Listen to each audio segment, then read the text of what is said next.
Hey folks, quick question for you.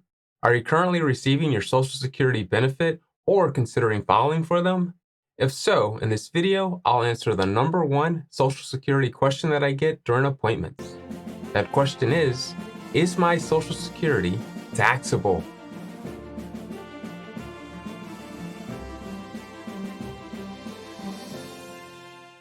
Now, when it comes down to Social Security taxability, when you file your tax return, your Social Security benefits are entered on your 1040 form right here. What you'll see in the adjacent box is enter the amount that's taxable. So the question now becomes, what determines if your Social Security benefit will be taxable and enter into this box here, or will remain untaxable and avoid this box? To find out the answer to this question, you have to run your income through the Social Security Provisional Income Formula. This is what helps determine Social Security taxability. Now, it's common for people to say that 85% of your benefit is taxable, but it's actually based on the Provisional Income Formula. That formula has thresholds based on whether you're single or married. The formula does look at all forms of income that you have coming in. So it looks at your ordinary income, plus any non-taxable interests, such as municipal bonds, plus dividends and capital gains, plus 50% of your Social Security benefit. So for single tax filers, the provisional income threshold range is $25,000 to $34,000. If that provisional income number is less than $25,000, no tax is due on your Social Security benefit. If it falls between $25,000 and $34,000, 50% of your Social Security benefit is included into taxable income. If it's greater than $34,000, up to 85% of your Social Security benefit is included into taxable income. Now, for my married filing joint tax filers, that provisional income threshold range jumps up a little bit to $32,000 to $44,000. If the income is less than $32,000, no tax is due. If it falls between $32,000 and $44,000, 50% is included into taxable income. And again, if it's greater than $44,000, up to 85% of your Social Security is taxable. And for my married filing separate tax filers, there is no threshold. Up to 85% of your Social Security benefit is included into taxable income. All right, that said, you may or may not realize this, but Social Security carries with it some pretty significant tax advantages over other forms of income. Sometimes delaying for a larger benefit amount can have a positive tax impact that you're just not aware of. To hammer this home, let's use an example. All right, so the setup for our provisional income example. Let's assume we have two families, the Thompson family and the Johnson family. Both are fully retired, and both families have a desired retirement income of $60,000 each. Their income sources are identical, using Social Security benefit along with IRA withdrawals. However, the Thompson family decided to file early for their Social Security benefit, so they're receiving $20,000 a year from Social Security plus $40,000 a year of IRA withdrawals. By comparison, the Johnson family decided to delay taking their Social Security benefit, so they receive $40,000 a year from Social Security plus $20,000 a year from IRA withdrawals. So if we look at their provisional income number, remember, provisional income is half of the Social Security benefit plus all other income sources. So the Thompson family, they have a provisional income of $50,000. That's $10,000 from Social Security, which is half, plus $40,000 of IRA withdrawals. The Johnson family, by comparison, they have a provisional income of $40,000. Half of the Social Security, which is $20,000, plus $20,000 of IRA withdrawal. Finally, their tax filing status for each family is married, filing jointly. So now that we've determined provisional income for each family, we're going to use those numbers to determine Social Security taxability. So for the Thompson family, they have a $50,000 provisional income number. If you remember from earlier, the provisional income threshold range for married filing jointly is $32,000 to $44,000. So what we're going to do is take that $50,000 of provisional income and apply that first threshold of $32,000. What we find is we have $18,000 over that threshold.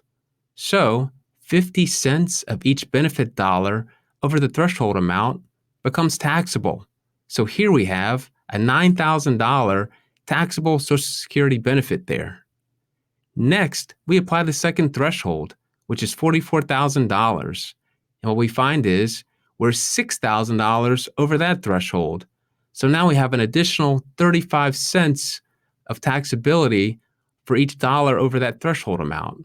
So that creates an additional $2,100 of taxable income. When we add it all up, we find that the Thompson family has a total taxable Social Security benefit of $11,100. All right, that brings us to the Johnson family and their $40,000 of provisional income. Borrowing the same concepts from the Thompson family example, for married filing jointly, the provisional income threshold range is $32,000 to $44,000. Next, we have to apply that first threshold range to the $40,000 of provisional income for the Johnson family. That gives us $8,000 over that first threshold. Multiplying that by 50 cents for each dollar, that gives us a $4,000 taxable Social Security benefit. Next, we have to look at that second threshold of $44,000.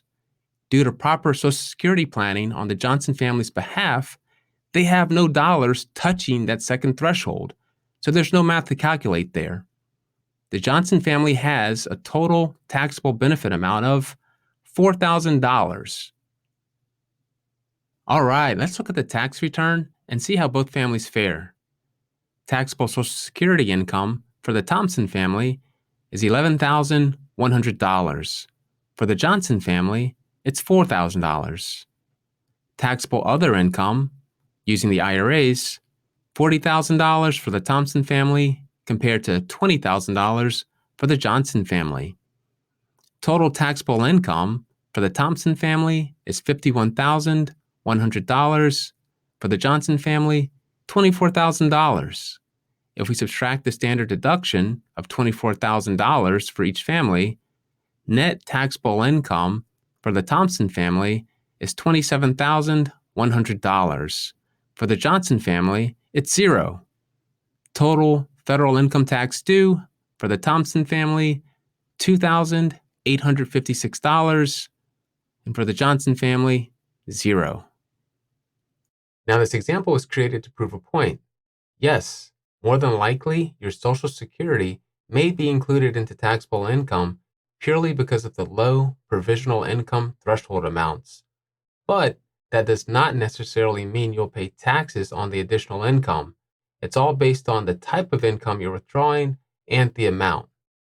Now, there are several considerations to take into account minimizing potential Social Security taxation, and they all revolve around reducing income.